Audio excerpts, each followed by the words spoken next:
My name is Rebecca Collins, 32 years old, and I never thought my own father would turn me away from his 60th birthday party for looking too poor. I stood there in my favorite dress, the one I'd carefully chosen, while my stepmother Diane smirked behind him. "We have important people here," Dad whispered harshly. Little did they know that 6 months later, they'd be begging for my help when I became their boss at the very company they were trying to impress that night.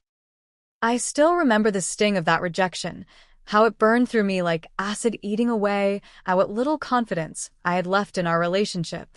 If you've ever felt that family betrayal that cuts deeper than any knife could, I know you understand. Let me know in the comments where you're watching from, and if you've ever experienced family putting appearances over love. If my story resonates with you, consider subscribing to hear more stories about family karma and how sometimes the tables turn when you least expect it. Now, let me take you back to where it all began.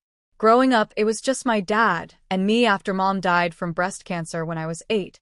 Harold Collins was my hero then, a strong, hardworking man who somehow managed to work 60 hours a week at his small but growing manufacturing company while still making it to my soccer games. We had a special bond, the kind that forms when it's just two people against the world. Every night, he'd sit on the edge of my bed and tell me stories about my mother, keeping her memory alive. "You have her eyes," he'd say, "and her stubborn determination." I cherish those moments.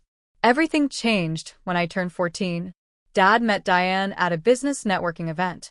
She was glamorous, polished, and worked in public relations. Everything my practical, down-to-earth mother hadn't been. At first, I was happy for him.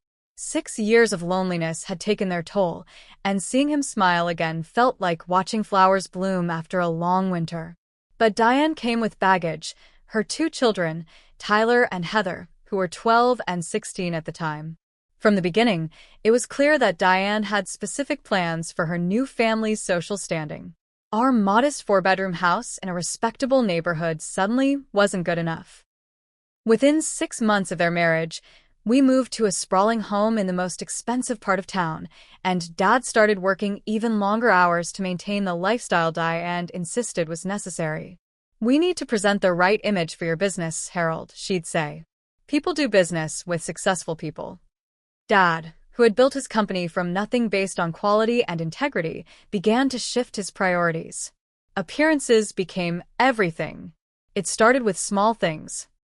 Diane would accidentally forget to tell me about family photos, then express exaggerated disappointment when I showed up in jeans instead of the coordinating outfits she'd selected for her biological children.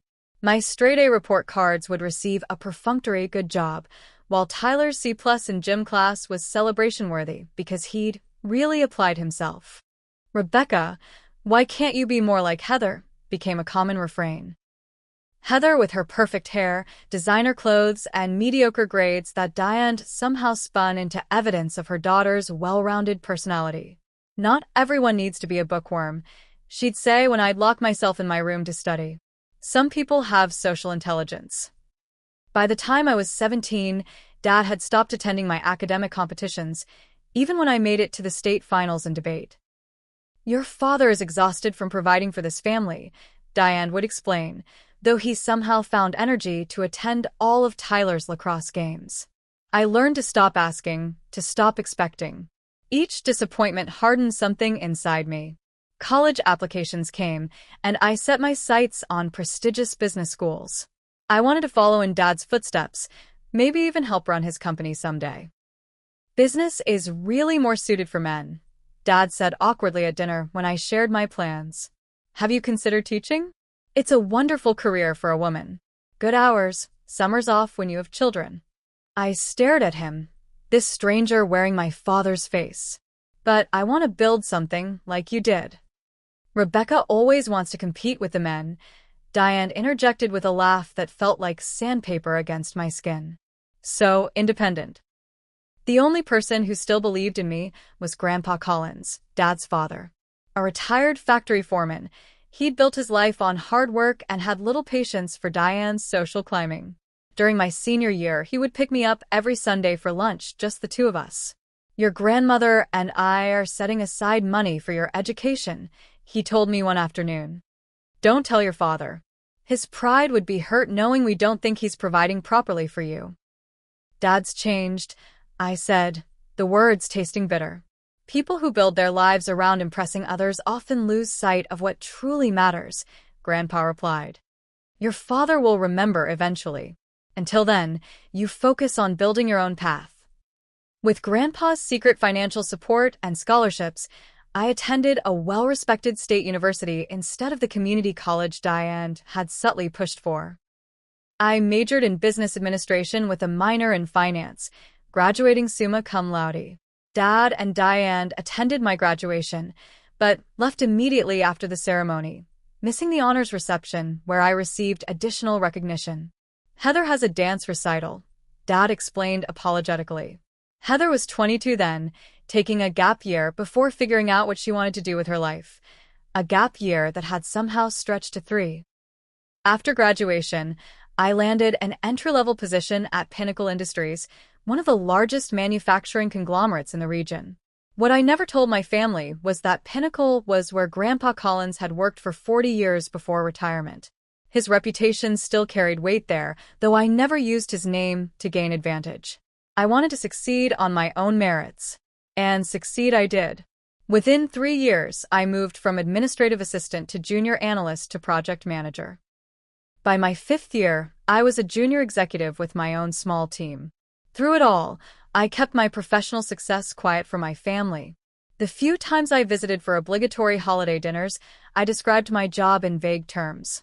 Dad never asked for details, and Diane was too busy boasting about Tyler finally graduating college or Heather's new job at a fashion boutique. Tyler's been approached by several investment firms, Diane announced at Thanksgiving the year I turned 30. This was news to me, considering Tyler's business degree had been achieved with a solid C average. That's wonderful, I replied, not mentioning my recent promotion or the substantial raise that came with it. And Heather's friend is getting her into modeling. She has the perfect look. Diane beamed at her daughter, who was texting under the table. Dad smiled proudly at his stepchildren while I silently cut my turkey into precise pieces. I'd long ago accepted that in this family, I was an afterthought, the awkward reminder of Dad's previous life, the one Diane was determined to erase and rebuild according to her vision. What I didn't know was that things were about to change dramatically for all of us. The invitation arrived on heavy cream cardstock with gold embossing, almost too elegant to be for a family event. You are cordially invited to celebrate Harold Collins' 60th birthday, it read, listing the venue as Oakmont Country Club, the most exclusive in the city. I ran my fingers over the raised lettering, surprised to be included at all. Dad and I had barely spoken in months, our relationship reduced to occasional text messages and those stilted family holidays. Perhaps this milestone birthday was an opportunity for reconnection. 60 was significant. A time when people often reflect on their lives and legacies. Maybe Dad was finally seeing what he'd lost in his pursuit of Diane's version of success. I called immediately to our SVP. Oh, Rebecca, you're coming? Diane answered, her surprise evident. Wonderful. The party starts at 7. Do try to be on time. I wouldn't miss Dad's birthday, I said, ignoring her tone. Is there a gift registry or something he'd particularly like? Harold doesn't need anything, dear. Your presence will be sufficient. The pause before sufficient spoke volumes. Oh, and Rebecca? It's black tie. I'm sure you can find something appropriate. After hanging up, I stared at my closet. My wardrobe consisted mainly of professional attire, well-made but not extravagant. I had one formal dress from a work gala last year, a simple navy blue sheath that complemented my figure without being flashy. It wasn't designer, but it was elegant and timeless. A week before the party, my office was buzzing with news of a major acquisition Pinnacle Industries was considering. The target company wasn't named, but rumors suggested it was a mid-sized manufacturer in our region. As a junior executive, I wasn't privy to the details, but the excitement was palpable. That same day, I received a strange text from Dad, looking forward to introducing you to some colleagues at the party. Important connections. It was the most enthusiasm he'd shown about my presence in years. Maybe he was finally seeing me as an adult with my own career path. The thought warmed me, and I allowed myself a small spark of hope. The next day, I overheard my direct supervisor mentioning that the CEO would be attending a social event that weekend to meet with the owner of the acquisition target. A coincidence, surely. There were dozens of social events in the city every weekend. 2 days before the party, Diane called again. "Rebecca, I just wanted to check what you're planning to wear," she said without preamble. "I have a navy dress navy? For an evening event." She clicked her tongue. "I was thinking you might want to shop for something new. Heather's wearing Versace, and Tyler will be in a custom tuxedo." "My dress is perfectly appropriate for a black tie event," I said firmly. "Well, it's just that there will be some very important people there. Harold's business associates." Her voice dropped to a conspiratorial whisper. "Including some executives from Pinnacle Industries. Harold's hoping to impress them." My heart skipped a beat. Pinnacle? My company? The acquisition rumors suddenly took on new significance. "Which executives?" I asked, trying to keep my voice casual. "Oh, I don't remember names. Men in suits, you know how they all look alike," she laughed. "Anyway, I just thought you might want to make a better impression than you usually do." The insult stung, but I was too distracted by the implications of what she'd said. If Dad was meeting with Pinnacle executives at his birthday party, and Pinnacle was looking to acquire a local manufacturer. "Thanks for the suggestion," I said neutrally. "I'll see you Saturday."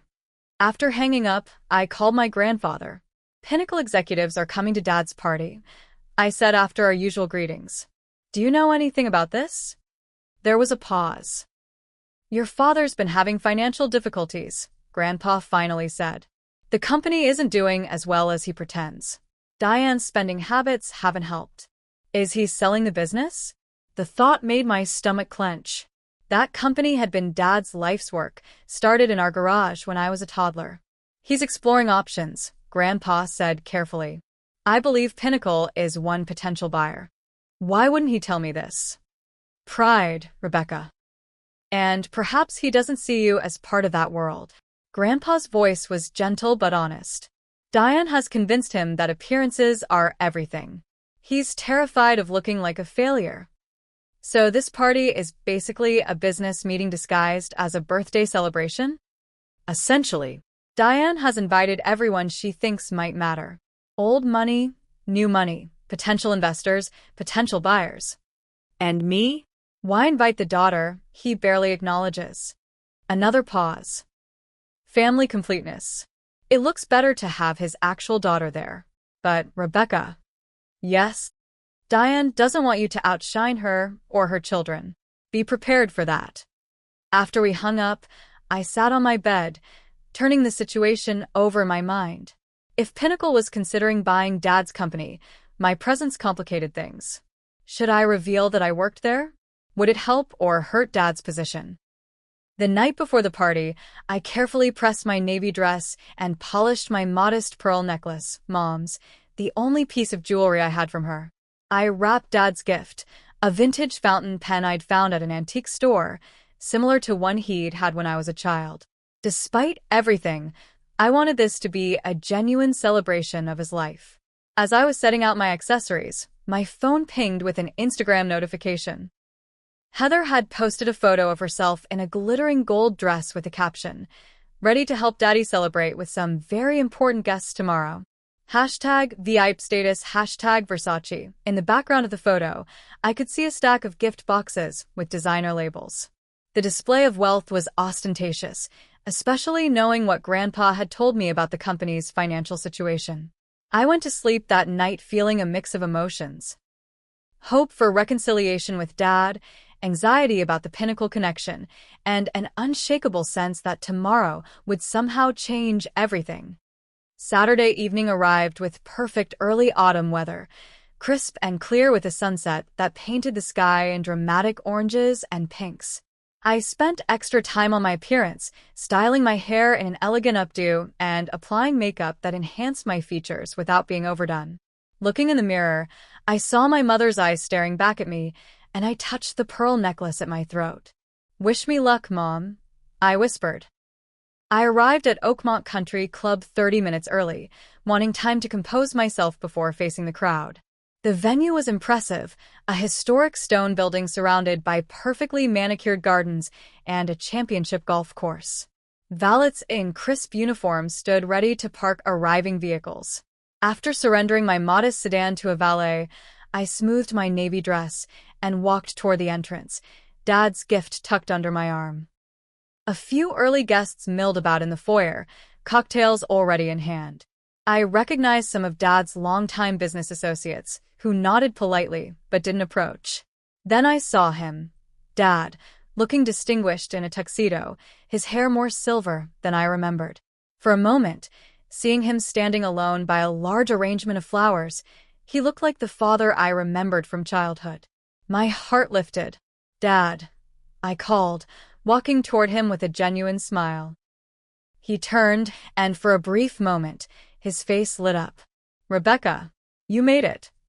We embraced awkwardly, the gift box creating distance between us. "Happy birthday," I said, offering him the carefully wrapped package. "Thank you, sweetheart." "You didn't have to, Harold." Diane's voice cut through our reunion like a knife. She appeared at his side in a skin-tight red gown that must have cost more than my monthly salary. Her eyes swept over me from head to toe, her smile tightening. "Rebecca, you're early." "I wanted to help if needed," I offered. "Everything's handled by professionals," she said dismissively, then leaned close to Dad's ear, whispering something that made his expression change. He looked at me again, but the warmth had vanished from his eyes, replaced by something that looked unsettlingly like embarrassment. "Rebecca, can I speak with you privately for a moment?" My stomach tightened as he guided me to a quiet corner of the foyer, away from the arriving guests. Diane remained a few feet away, watching with that same tight smile. "Is everything okay?" I asked. Dad cleared his throat, not quite meeting my eyes. "Rebecca, I'm not sure how to say this, but there's been a change in plans." "What do you mean?" "The guest list had to be trimmed at the last minute. Fire codes and all that." He glanced back at Diane, who gave him an encouraging nod. "And well, tonight is very important for the business. We have some high-profile guests coming." I stared at him, not comprehending. "Are you asking me to leave?" He lowered his voice. "Your dress, it's not quite up to the standard of the event. Diane we thought it might be better if you came to a family-only dinner next week instead." The blood drained from my face. "You're turning me away because of my dress?" "It's not just the dress," he muttered, still not meeting my eyes. You look a bit too poor for this gathering. These people, they judge everything on appearances." Each word hit like a physical blow. "Too poor," I repeated, my voice barely audible.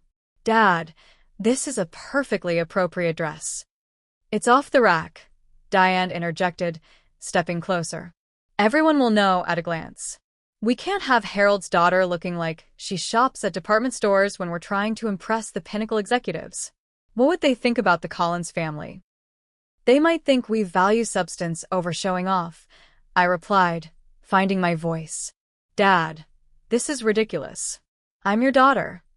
And as my daughter, you should understand how important tonight is." His voice hardened. "This isn't about you, Rebecca. It's about the future of the company." "The company I was never good enough to be part of, you mean?" The hurt was morphing into anger. "The one you never thought a woman could run?" "This isn't the time or place," he hissed, glancing nervously at the growing crowd of arriving guests. "Please don't make a scene." Over his shoulder, I spotted Tyler and Heather entering with a group of friends. Heather's gold dress sparkled ostentatiously under the chandeliers, while Tyler's custom tuxedo was accessorized with what appeared to be a Rolex. They saw me, and Heather whispered something to Tyler that made him smirk. "I can't believe this is happening," I said, my voice shaking. "You're actually throwing me out of your birthday party because I don't look expensive enough? Rebecca, please understand." "Oh, I understand perfectly." Tears threatened, but I refused to let them fall. I understand that your wife and her children have completely replaced your actual family. I understand that appearances matter more to you than I ever will. That's not fair, he protested weakly. Isn't it? When was the last time you asked about my life, Dad? My career? My achievements? You don't even know what I do for a living anymore.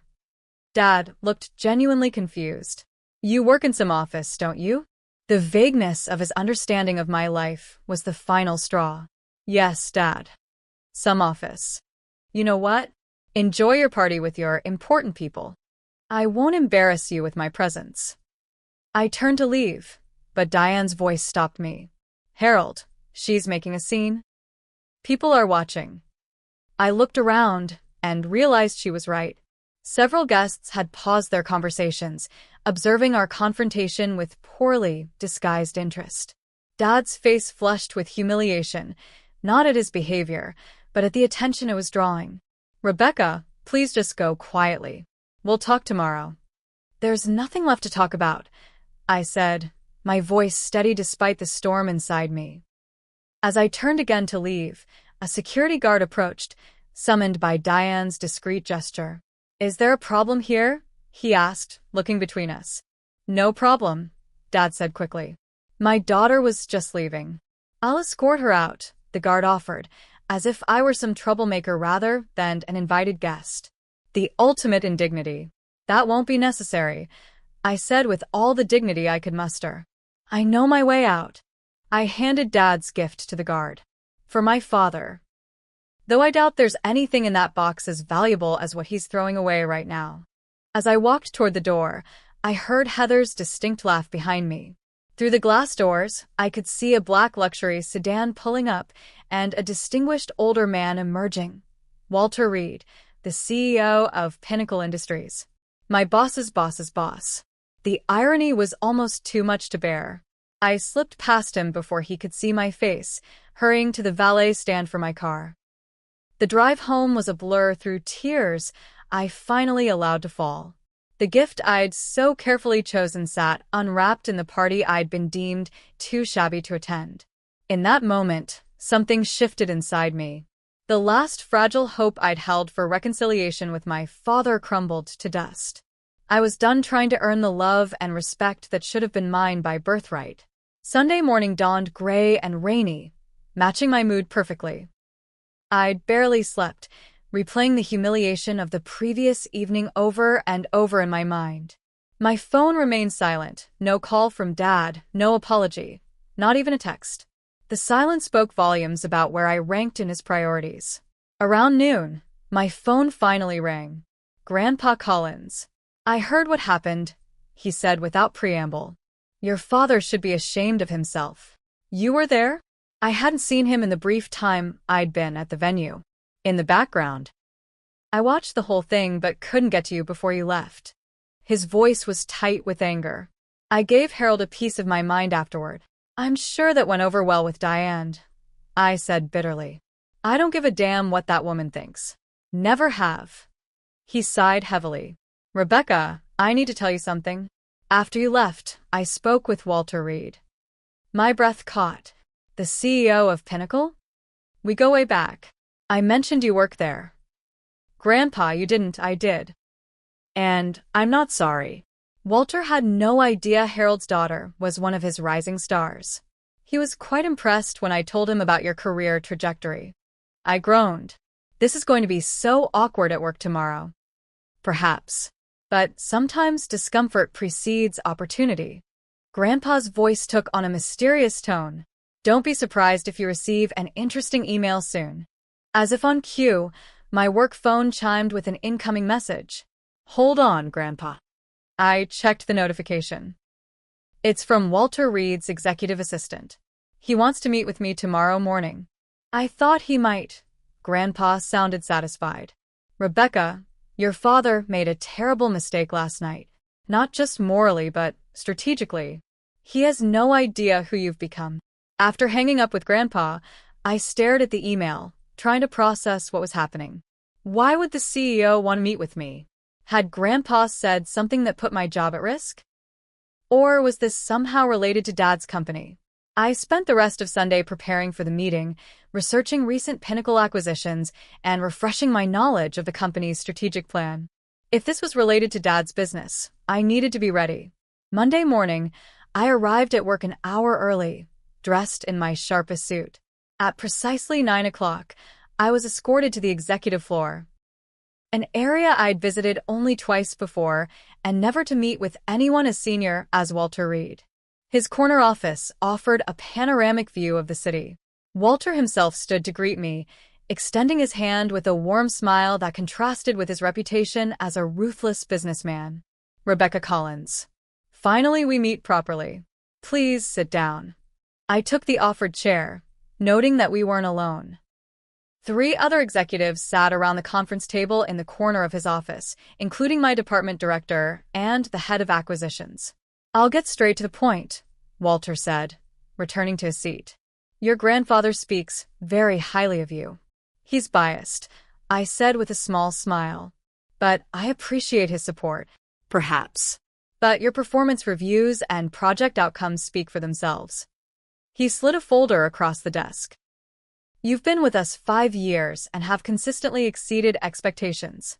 Yet you've never leveraged your family connection to Pinnacle. I wanted to succeed on my own merits, sir. He nodded approvingly. Admirable. And you have succeeded. Which brings me to why you're here. He gestured to the acquisition director. Mark, please explain Project Phoenix. Mark leaned forward. Miss Collins, Pinnacle has been looking to expand our custom manufacturing division. We've identified a prime acquisition target, a mid-sized company with good fundamentals, but cash flow problems and organizational inefficiencies. My heart raced. Collins Manufacturing, I said quietly.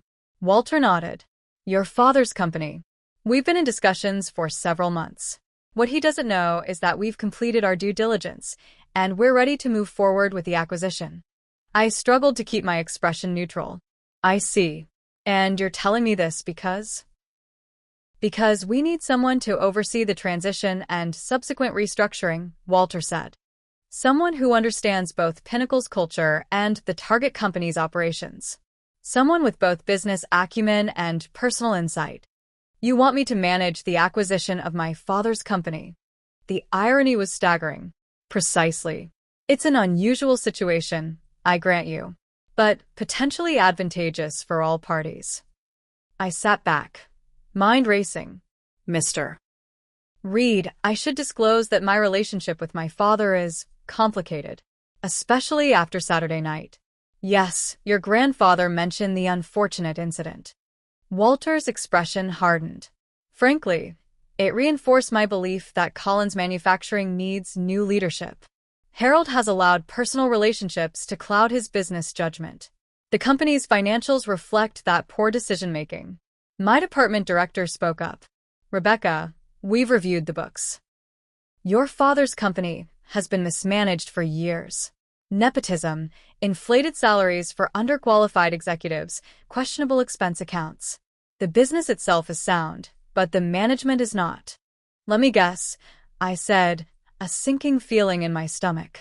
His wife and stepchildren are on the payroll? Executive Vice President of Public Relations, Mark confirmed, despite no PR experience or degree. And the stepson as investment strategist, with a salary 3 times industry standard for his qualifications. The pieces fell into place. Dad's company was struggling because of Diane's extravagance and the positions he'd created for her children. The fancy clothes, the country club membership, the designer labels, all funded by the company he'd built from nothing, the company he'd never thought his daughter capable of helping run. This presents an ethical dilemma for me, I said carefully. I want to be clear that if I accept this position, my decisions would be based solely on business considerations, not personal history. Walter smiled. That's exactly why you're the right person for the job. You understand the human element, but you've demonstrated the ability to remain objective under pressure. I took a deep breath. When would this start? Immediately. The acquisition will be announced next Monday. We'd want you to be present for that announcement and to begin the transition assessment right away. 1 week. In 1 week, I would become, effectively, my father's boss. The thought was both terrifying and strangely satisfying. Before I agree, I need to know something, I said. What are your plans for the current executives? Walter exchanged glances with the others.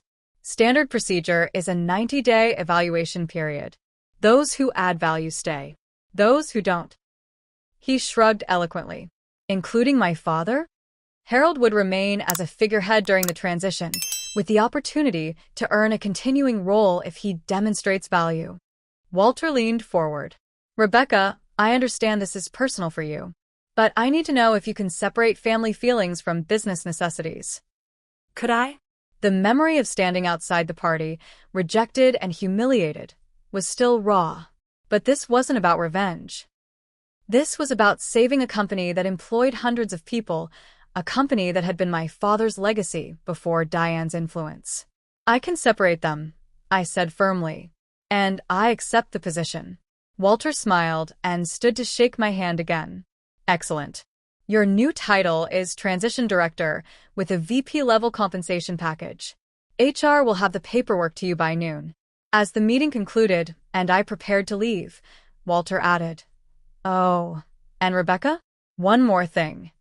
Yes, sir? Your grandfather mentioned you have a navy dress you're particularly fond of. Wear it to the announcement on Monday. I think it would be appropriate. The small smile on his face told me he knew exactly what he was suggesting.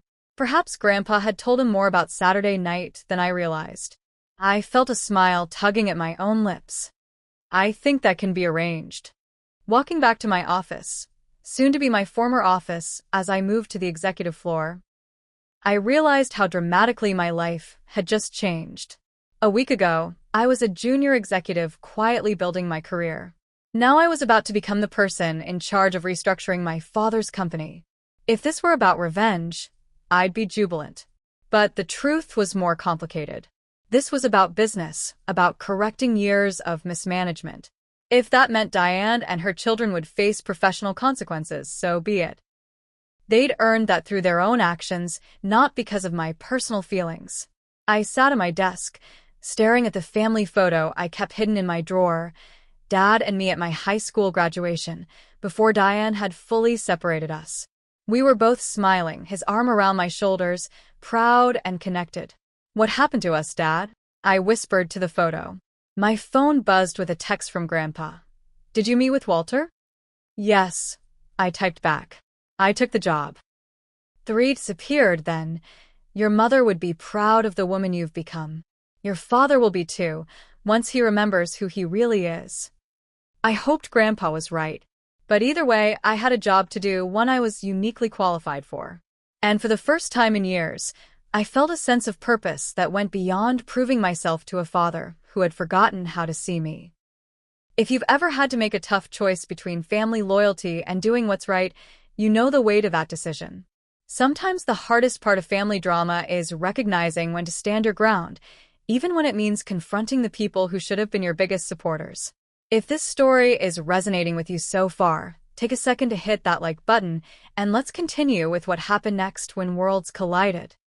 The week between accepting the position and the acquisition announcement was the most intense of my professional life.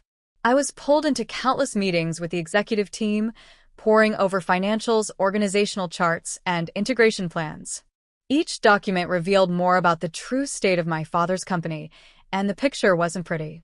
Collins Manufacturing had been profitable for decades, building a reputation for quality custom metal fabrication. But in the last 7 years, coinciding exactly with Dad's marriage to Diane, the company had begun a slow decline. Expenses had skyrocketed while revenue remained flat. The pattern was obvious to anyone with basic business acumen.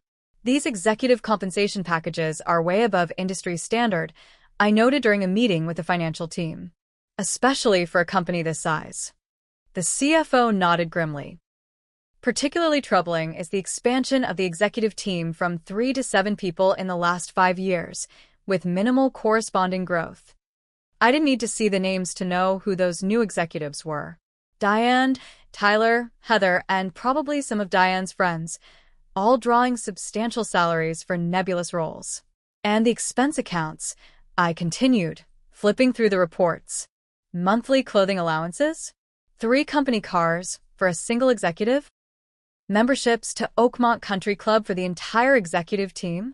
The justification given was client development, the CFO said, making air quotes. But our analysis shows minimal client interaction from most of these executives. By Friday, I had developed a comprehensive evaluation system for all Collins manufacturing employees, from the factory floor to the executive suite. The criteria were straightforward: job responsibilities, performance metrics, contribution to company goals, and skill sets. Everyone would be assessed by the same standards, regardless of title or family connection. The weekend passed in a blur of preparation. I hadn't heard from Dad at all since the disastrous party night. Either he was too embarrassed to reach out, or he simply didn't consider the incident important enough to address. Either way, his silence reinforced my determination to approach the acquisition as a strictly professional matter. Monday morning arrived crisp and clear. As instructed, I wore my navy dress, the same one I'd been deemed too poor to wear to Dad's party. This time, I paired it with the pearl necklace and a tailored blazer that conveyed authority without ostentation. My hair was pulled back in a sleek chignon, my makeup subtle but flawless. Walter Reed met me in the lobby of Collins Manufacturing, along with Mark from Acquisitions and 2 members of Pinnacle's legal team. "Ready for this?" Walter asked quietly. "As ready as I'll ever be," I replied, squaring my shoulders. The Collins executive team had been summoned to the main conference room without explanation, told only that an important announcement was forthcoming. We entered to find them already seated around the large table. My father at the head, Diane to his right, Tyler and Heather flanking her. The other executives, men who had been with the company since I was a child, filled the remaining seats. Dad's face registered shock when he saw me enter with Walter Reed. "Rebecca, what are you doing here?" Before I could answer, Walter stepped forward. "Good morning, everyone. I'm Walter Reed, CEO of Pinnacle Industries. Thank you for meeting with us today." Dad stood, extending his hand. "Walter, good to see you again. I wasn't expecting—" "Harold, please sit," Walter said, his tone friendly but authoritative. "I have an announcement that affects everyone in this room." The atmosphere shifted instantly, tension crackling like static electricity. Dad slowly sank back into his chair, his eyes darting between Walter and me, confusion evident on his face. "Effective immediately, Pinnacle Industries has acquired Collins Manufacturing," Walter stated. "The paperwork was finalized this morning. Collins will now operate as a wholly owned subsidiary of Pinnacle, with integration to begin today." The room erupted in murmurs. Diane's perfectly made-up face froze in an expression of shock. Tyler and Heather exchanged panicked glances. "This can't be right," Dad finally managed. "We were still in preliminary discussions. Nothing was finalized." "Your CFO signed the final agreements last week, Harold," Walter said, nodding toward the ashen-faced man at the far end of the table. "As authorized by your board of directors." "Without consulting me?" Dad's voice rose in indignation. "The board felt it was in the company's best interest, given the financial situation." Walter's tone was matter-of-fact. "Now, allow me to introduce Rebecca Collins, who will be serving as transition director for the acquisition." All eyes turned to me. Dad's face had gone pale, while Diane's had flushed an angry red. I stepped forward, channeling every ounce of professional poise I possessed. "Good morning," I said, my voice steady. "Over the next 90 days, I'll be evaluating all aspects of Collins Manufacturing's operations and personnel to ensure optimal integration with Pinnacle's systems and culture." "This is ridiculous," Diane interrupted, finding her voice. "Harold, you can't allow this." "I'm afraid it's not up to Harold anymore," Walter said smoothly. "The acquisition is complete. Rebecca has full authority to implement the transition plan approved by Pinnacle's board." Dad seemed to finally find his voice. "My daughter? You put my daughter in charge of my company." "Your former company," Walter corrected gently. "And yes, Rebecca has been with Pinnacle for 5 years, rising to junior executive based entirely on her own merits." She's uniquely qualified for this role, having both industry expertise and familiarity with Collins Manufacturing's history. The irony of the situation wasn't lost on anyone in the room. The daughter who hadn't been good enough to attend her father's birthday party was now effectively his boss. If there are no further questions about the acquisition itself, I said, taking control of the meeting, I'd like to outline the transition process. For the next hour, I detailed the evaluation procedures, timeline, and expectations. Throughout my presentation, I maintained absolute professionalism, addressing everyone with the same respectful tone, including my father and Diane. This wasn't personal, at least not visibly. As the meeting concluded and people began filing out, Diane approached me, her smile tight and artificial. "Rebecca, darling, we should talk privately. Family to family." "I'd be happy to schedule a meeting with you, Mrs. Collins," I replied, deliberately formal. "Please contact my assistant to find a suitable time." Her smile faltered. "Don't be ridiculous. We're family." "At work, we're colleagues," I corrected her. "And all colleagues follow the same protocols during this transition." Diane's mask slipped, anger flashing in her eyes. "You think you're so clever, don't you? Using your position at Pinnacle to get revenge for a simple misunderstanding." "This acquisition was in progress long before the incident at Dad's party," I replied calmly. "My role is to ensure a smooth transition based on business metrics, not personal feelings." "Harold won't stand for this," she hissed. "Harold doesn't have a choice," I pointed out. "The board made their decision. Now, if you'll excuse me, I have meetings scheduled with department heads." As Diane stormed off, I noticed Dad standing alone by the window, looking shell-shocked. Part of me wanted to go to him, to explain, to reassure. But the professional boundaries I'd established needed to be maintained. This was day one of a complex process. Personal reconciliations, if they were to happen at all, would have to wait. The following weeks were intense. I established my temporary office in what had been the visitors' conference room, deliberately avoiding taking over any existing executive space. The message was clear. I was here to evaluate, not to conquer. True to form, my step-siblings began their campaign of undermining almost immediately. Tyler started spreading rumors that I was incompetent, riding on my grandfather's coattails at Pinnacle. Heather took a more direct approach, filing a formal complaint alleging that my evaluation criteria were designed specifically to target her position. I addressed both situations with calm professionalism. Tyler's rumors died quickly when staff saw my methodical, fair approach to evaluations. Heather's complaint was reviewed by Pinnacle's HR department and dismissed when they confirmed that the same criteria were being applied to all employees. Dad, meanwhile, retreated into a shell of professional courtesy. In meetings, he was formal and distant. He cooperated with the process but volunteered nothing beyond what was explicitly asked. I could see him watching me, though, observing how I handled challenging situations, how I spoke to the factory workers with the same respect I showed the executives, how I stayed late reviewing personnel files to ensure my assessments were fair. One evening, about 3 weeks into the transition, I was working alone in my temporary office when Dad appeared in the doorway. "You're still here," he said, sounding surprised. I looked up from my laptop. "So are you. I've always stayed late. Even before." He trailed off, gesturing vaguely at the Pinnacle logo now displayed on the wall. "You know, Rebecca, you're good at this. Better than I expected." The backhanded compliment stung, but I kept my expression neutral. "Thank you." He hesitated, then entered the room, closing the door behind him. "Can we talk?" Not as executive and transition director, as father and daughter. I closed my laptop. "I think that's overdue. Why didn't you tell me you worked at Pinnacle?" he asked, taking a seat across from me. "Would it have mattered?" I countered. "You never asked about my career. Not once in 5 years." He had the grace to look ashamed. "I should have.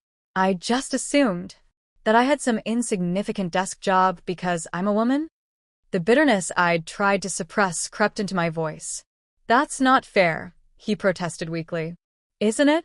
Dad, you discouraged me from pursuing business. You told me it wasn't suitable for women." You never once considered that I might want to be part of Colin's manufacturing. He sighed heavily. I was wrong. Seeing you these past weeks, you have a natural talent for this. Like I did at your age.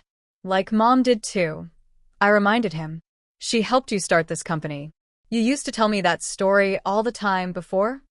I didn't need to finish the sentence. We both knew what had changed. Before Diane, he said quietly. Rebecca about the party. I'm sorry. I was wrong to turn you away.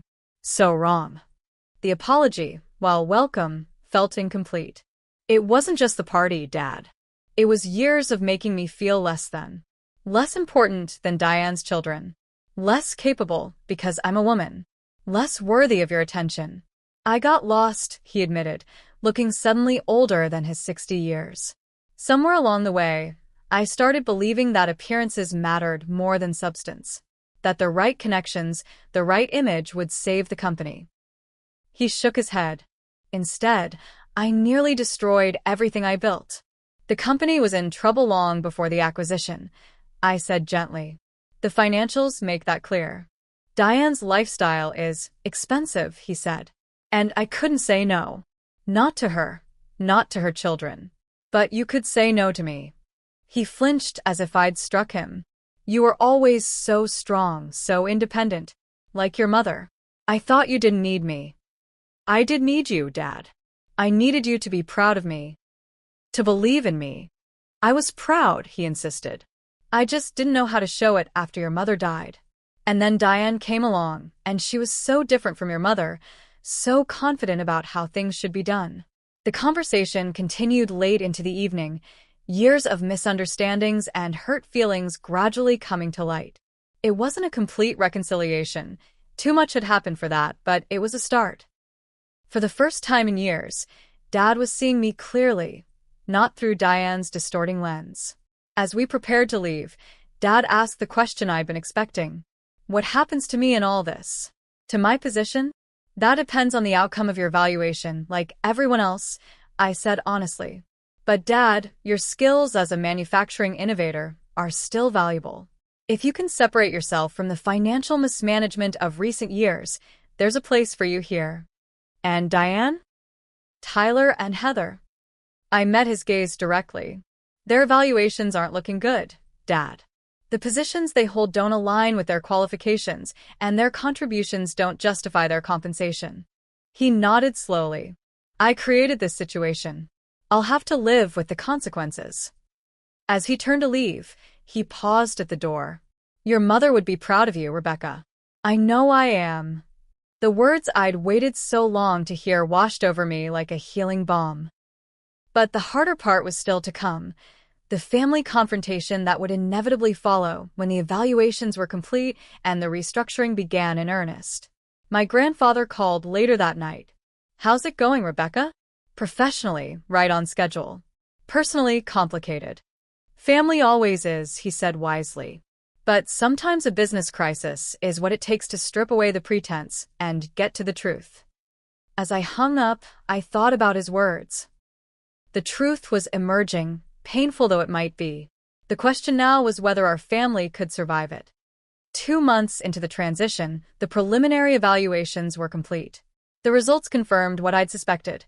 While most of Colin's Manufacturing's employees were competent and hardworking, the executive team had serious issues.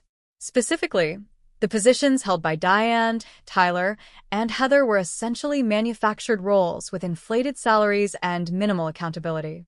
Dad had begun working closely with Pinnacle's R&D team, focusing on his true strength, product innovation.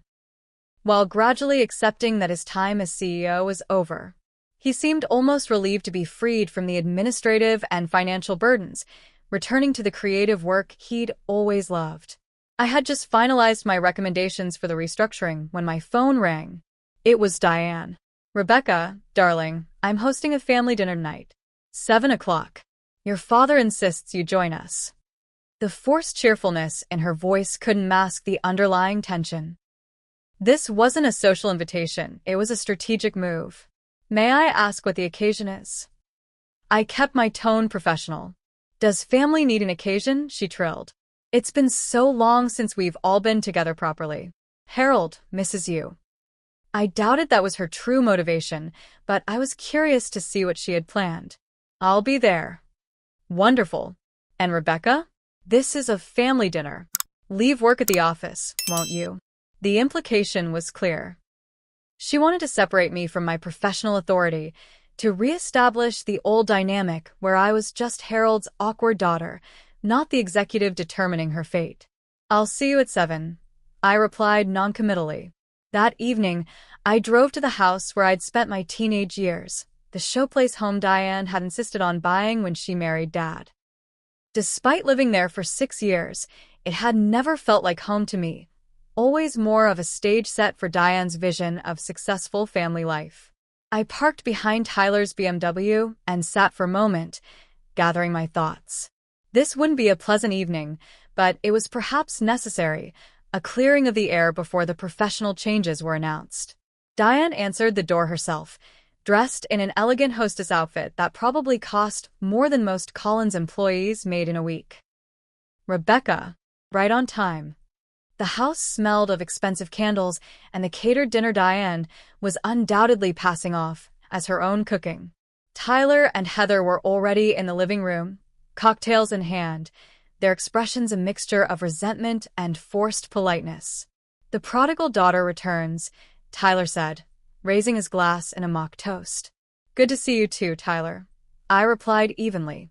Dad emerged from his study, looking uncomfortable but determined. Rebecca. Thank you for coming. He gave me a quick, awkward hug. Can I get you a drink? Just water, thanks. I have an early meeting tomorrow. Diane clapped her hands. Let's move to the dining room, shall we? Dinner is ready. The formal dining room was set with the best china and crystal, fresh flowers arranged in an elaborate centerpiece. Diane had pulled out all the stops, creating the image of a prosperous, harmonious family. The irony wasn't lost on me.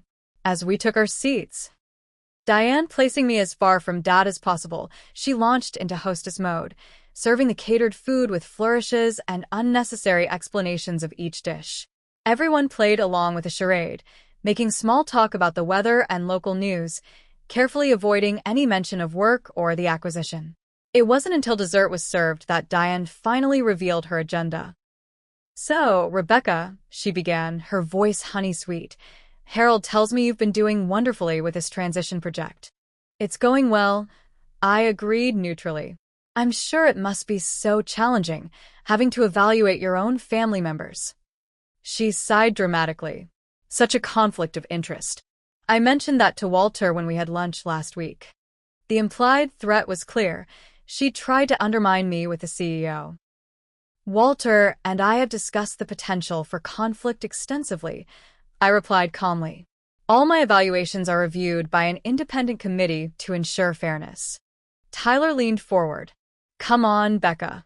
We all know what's happening here. You're using your position to get back at us for years of perceived slights. I'm doing my job, Tyler, just like everyone at Collins is expected to do. Your job, Heather scoffed. Let's be honest. You only got this position because Grandpa Collins pulled strings. Everyone knows it. Dad set down his fork with a clatter. That's enough, Heather. What? It's true, she insisted. Rebecca has been jealous of us for years. Now she has the power to punish us, and she's using it. Is that what you think this is about? I asked, keeping my voice steady.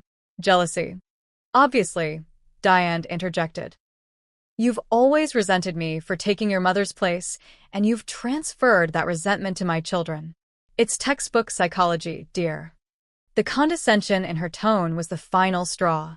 5 years of corporate training and controlling my emotions in tense situations served me well as I carefully placed my napkin beside my plate and looked directly at Diane. Let me be perfectly clear, I said quietly. This is not about jealousy or resentment.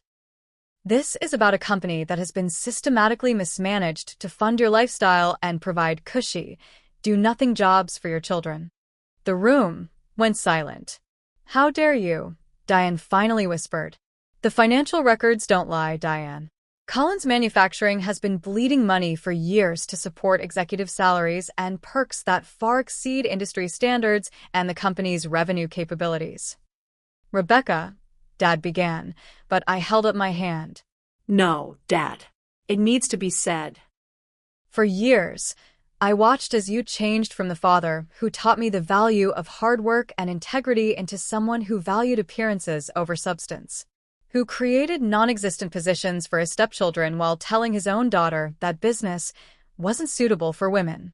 Tyler jumped in. My position is legitimate. I've brought in several important clients. Your position costs the company 3 times what the average investment analyst makes, Tyler, while generating less than half the expected returns. That's not my opinion. That's data. Heather's face had flushed an angry red. This is exactly what we mean. You're twisting things to make us look bad because you're jealous that Dad loves us. This isn't about who Dad loves, I replied, my voice softening slightly. It's about a company that employs hundreds of people whose livelihoods have been put at risk by financial mismanagement. Diane's mask of civility finally cracked completely. I have always known you were a problem, she hissed. From the day I met you, with your judgmental eyes, just like your mother's. Harold couldn't see it, but I could. You were competition for his attention, a constant reminder of his past. I tried to minimize the damage you could do. The raw honesty of her admission stunned everyone at the table, including Dad. Diane, he said slowly, what are you saying? I'm saying I protected you from her influence, Diane replied, her voice rising. She would have kept you small, Harold. Content with that little garage operation, instead of building something impressive. I pushed you to think bigger, to be more. By spending money we didn't have. Dad's voice had a dangerous edge I hadn't heard in years. By hiring our children into positions they weren't qualified for? I created the life you deserved, Diane insisted. The connections, the country club membership, the right address, those things matter in business. What matters in business is having a product people want and managing your resources wisely, Dad countered. Everything else is just window dressing. I sat in silence, watching as years of illusion crumbled around my father. He was finally seeing what I had observed since I was 14, that Diane had never loved him for himself, but for what she thought she could mold him into. I can't believe you're taking her side, Diane spat, gesturing toward me. After everything I've done for you. After how I've supported your business. Supported? Dad laughed bitterly. Diane, you've nearly bankrupted my company. If Pinnacle hadn't acquired us, we'd be facing insolvency within a year. That's ridiculous. We're fine financially. We're not, Dad said firmly. I've been meeting with the financial team as part of the transition. I've seen the real numbers, not the sanitized versions you insisted our CFO prepare for me. We've been in serious trouble for years. Tyler and Heather exchanged alarmed glances. Dad, what does this mean for us? Tyler asked. For our positions? Before Dad could answer, I spoke up. It means your positions as they currently exist won't continue under the new structure. You're firing us? Heather's voice rose to a shriek. No.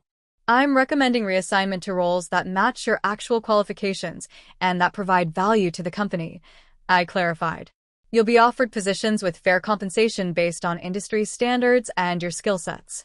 Whether you accept those positions is up to you. This is your revenge, Diane said, her voice shaking with anger. For the party. For turning you away. This is business, I corrected her. The party was just the culmination of years of being treated as less than in my own family. But my recommendations aren't based on that. They're based on performance metrics, skill assessments, and the company's needs moving forward. Dad stood up abruptly. I think this dinner is over. Harold, Diane protested. No, Diane. I've heard enough. He turned to me. Rebecca, thank you for your honesty tonight. I know it wasn't easy. As I rose to leave, Tyler made one last attempt. Dad, you can't let her do this. We're your family. Dad looked at him sadly. Yes, you are. And I failed you by not holding you to higher standards. By letting you believe that titles and salaries you hadn't earned were your due. That stops now. I gathered my purse and jacket, preparing to leave this house of broken illusions. As I reached the door, Dad followed me out to the porch. "I'm sorry," he said simply. "For tonight. For everything. I'm not doing this to hurt you, Dad. Or even to hurt them, though I know it feels that way." "I know." He sighed heavily. "I created this situation by trying to keep everyone happy instead of doing what was right. The company's in trouble because of my choices." "The company can be saved," I assured him. "The core business is still strong. Thanks to you." He hesitated, then asked, "What happens to Diane in all this?" The question I'd been dreading. "Her position as Executive VP of Public Relations will be eliminated. There's no justification for it based on her qualifications or the company's needs." He nodded slowly. "I suspected as much." After a pause, he added, "I don't think our marriage will survive this, Rebecca, once the money and status are gone." "I'm sorry," I said, and meant it. Despite everything, I didn't want to see my father hurt. "Don't be. It's time I faced reality in business and in my personal life." He attempted a small smile. You really are like your mother. She never let me get away with self-deception either." As I drove away from the house, I felt oddly lighter, as if a burden I'd carried for years had been lifted. The confrontation had been painful but necessary, a lancing of a long festering wound. What would grow in its place remained to be seen, but at least the infection of lies and pretense had been cleared away. 6 months after the acquisition announcement, Collins Manufacturing had been successfully integrated into Pinnacle Industries. The transition hadn't been without challenges, but the company was now on solid financial footing for the first time in years. My office on the executive floor of what was now Pinnacle Custom Manufacturing overlooked the production facility, where skilled workers transformed raw metal into precision components. From my window, I could see Dad on the factory floor, working with a team of engineers on a new production method. He looked more energized than I had seen him in years, freed from administrative burdens to focus on innovation, his true passion. The restructuring had been comprehensive, but fair. Every position had been evaluated based on objective criteria, and while some roles had been eliminated, we'd managed to avoid mass layoffs by reassigning personnel to appropriate positions. Tyler had initially rejected his reassignment to junior analyst, storming out dramatically and threatening legal action. 3 weeks later, after discovering that his resume didn't open doors the way he'd expected, he returned, humbled and willing to accept the position. He was now working under a senior analyst who was proving to be a demanding but effective mentor. Heather had taken a different path, quitting immediately rather than accept what she called a demotion. Last I heard, she was working at a high-end boutique, ironically making less than she would have in the reassigned position I'd offered her. Diane had been the most difficult case. After her position was eliminated, she had launched a campaign of misinformation, contacting clients and employees with tales of family betrayal and corporate espionage.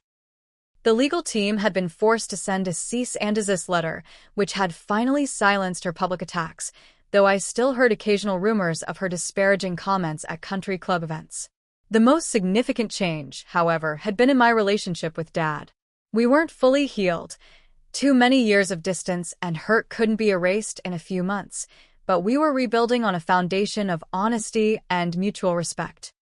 Our weekly lunch meetings had become a fixture in both our calendars. Today, as we sat in the small cafe near the facility, Dad seemed preoccupied. "Everything okay?" I asked as he absently stirred his coffee. "Diane filed for divorce yesterday," he said quietly. I set down my sandwich. "I'm sorry, Dad." "Don't be. It's been over for months, really. Once the company restructuring made it clear she wouldn't maintain the lifestyle she wanted." He shrugged. "Let's just say I finally saw clearly what had been in front of me for years. Still, it can't be easy." "It's not," he admitted. "Failure never is. But you know what? I'm more disappointed in myself than hurt by her leaving. I let myself become someone I didn't recognize, someone your mother would have been ashamed of." "Mom would have understood," I said gently. Everyone makes mistakes, some bigger than others. He managed a rueful smile. The irony is that I thought I was building a legacy, something impressive to leave to my children. Instead, I nearly destroyed everything trying to maintain appearances. The legacy isn't lost, Dad. The company's doing well now. Thanks to you. He reached across the table and squeezed my hand. I'm proud of you, Rebecca. I should have said that years ago and often. The simple words meant more than he could know. Thank you. As we finished lunch and prepared to return to the facility, Dad's phone rang. His expression changed as he answered it. Yes, this is Harold Collins. What? When? I'll be right there. What's wrong? I asked as he ended the call. It's your grandfather. He's in the hospital. Possible heart attack. My own heart seemed to stop. How bad? They're not sure yet, but we need to go. Now. We drove to the hospital in tense silence, both lost in our own thoughts. Grandpa Collins had been my rock through the years of estrangement from Dad, the one who had believed in me when no one else seemed to. The thought of losing him was unbearable.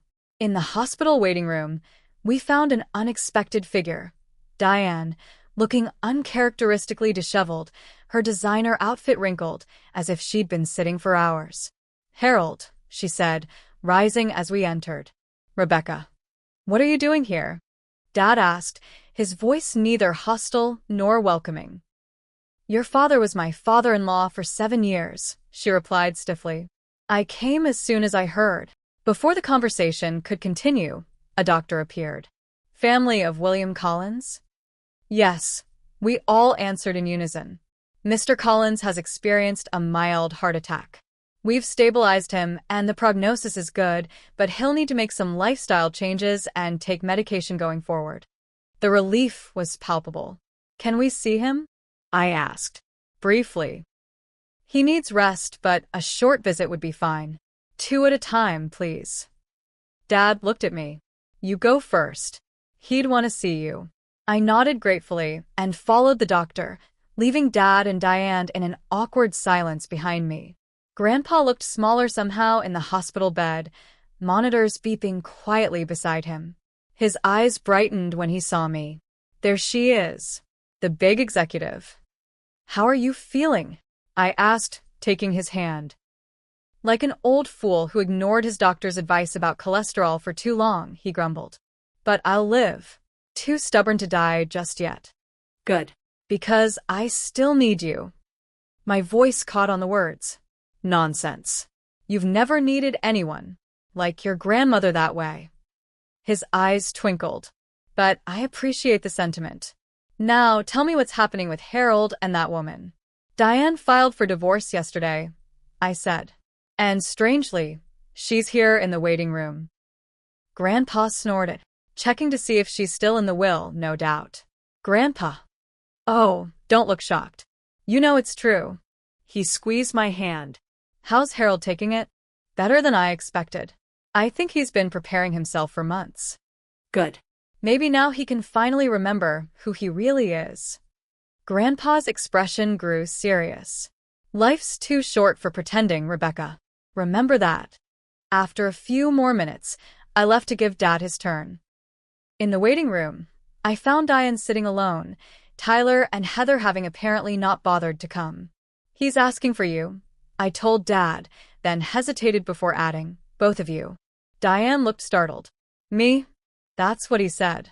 They went together. These two people who had once built a life together, now awkward strangers connected by years of shared history and imminent divorce. When they returned 15 minutes later, both looked subdued.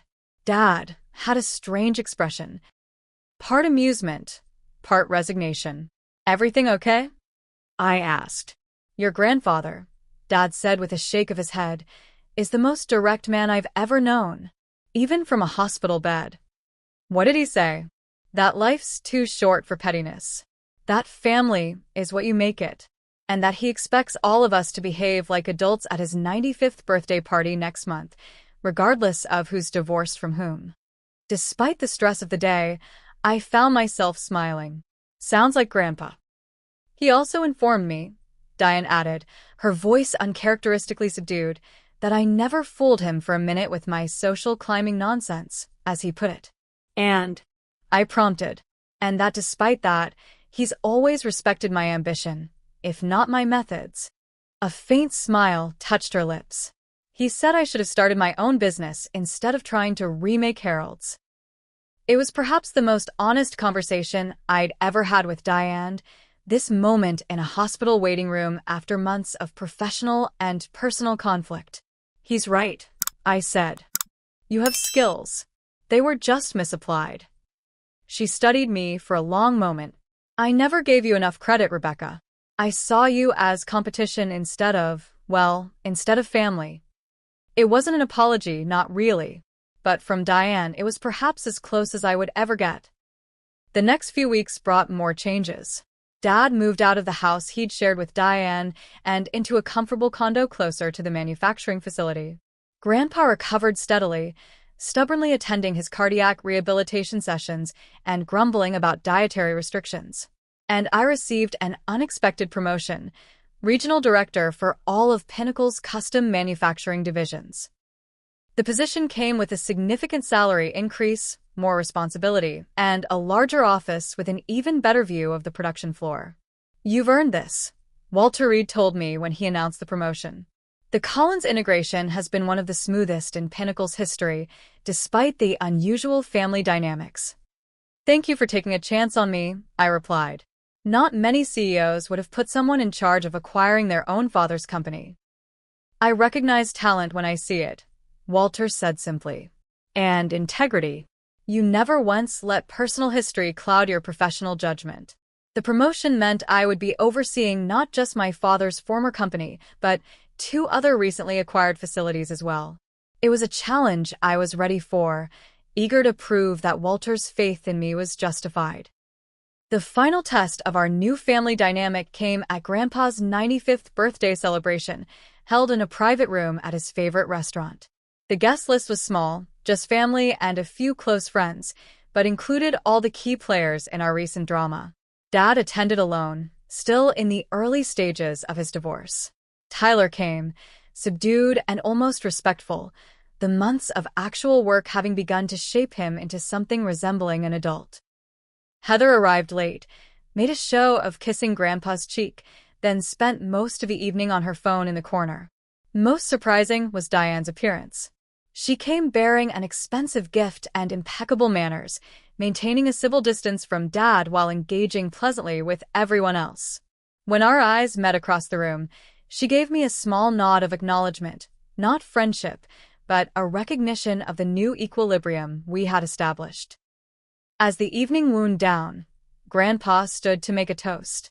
To family, he said, raising his glass of sparkling cider, alcohol now being on his forbidden list. Not just the one you're born into, but the one you choose every day through your actions and your integrity. His eyes met mine across the table, a lifetime of wisdom and love in that gaze.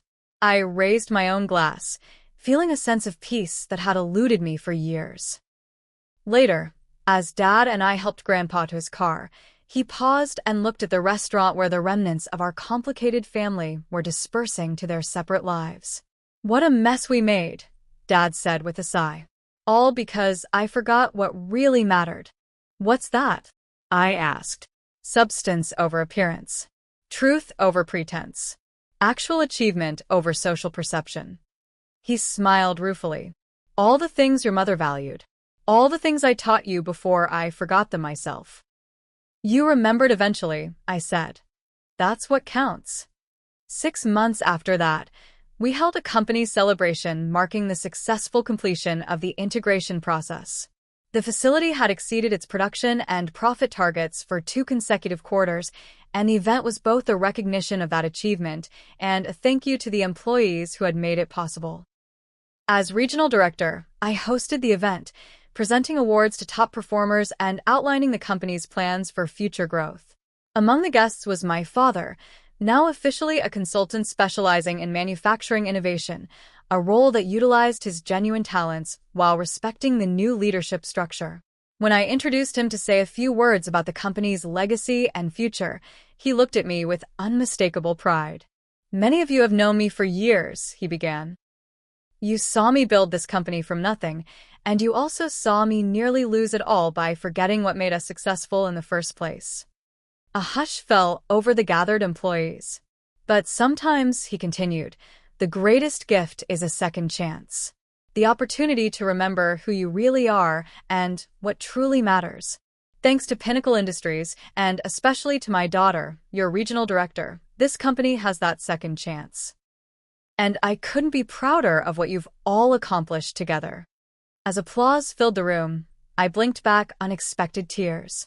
The journey from being turned away at Dad's birthday party to this moment had been complicated and often painful. But standing here now, I wouldn't change it. Every step, every hurt, every challenge had shaped me into the woman I had become, strong enough to Leah.